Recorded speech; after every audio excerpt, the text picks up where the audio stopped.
had got about halfway up there when he fell down, decided, well, I ain't going no further. So just suppose Jesus had stopped on his way to Calvary. Then that day when you stood before God in his throne and he asked the question, are you guilty? Nobody would be there to go on your bond. I'm glad Jesus didn't quit. I'm glad he marched on. Anybody else in here glad that he marched all the way up Calvary for your sins and mine. Thank God for Jesus. Thank God for Jesus. Do you remember the man who came to Jesus and said, Lord, I'll follow you wherever you go? Matthew 8. Matthew 8, we got it. Matthew chapter 8, verse 19.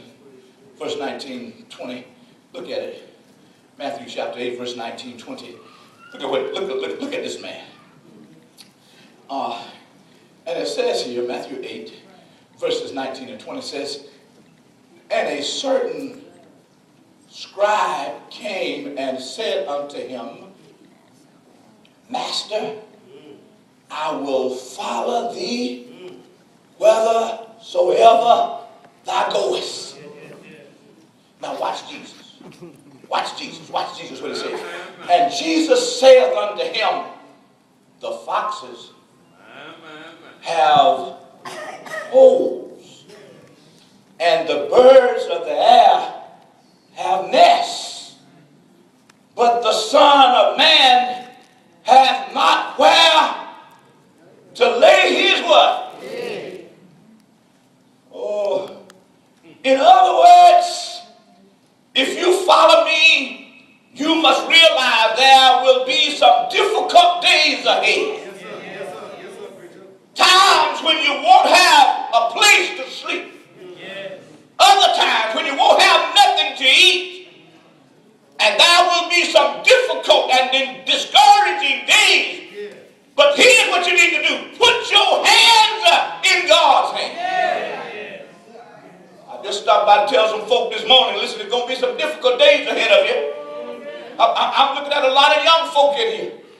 And I need for all of you young folk to understand there are some difficult days ahead. And I want to tell you something else. You can't go it by yourself. If you just got through here and saying, walk with me, Lord, walk with, listen, you're going to need somebody to walk with you.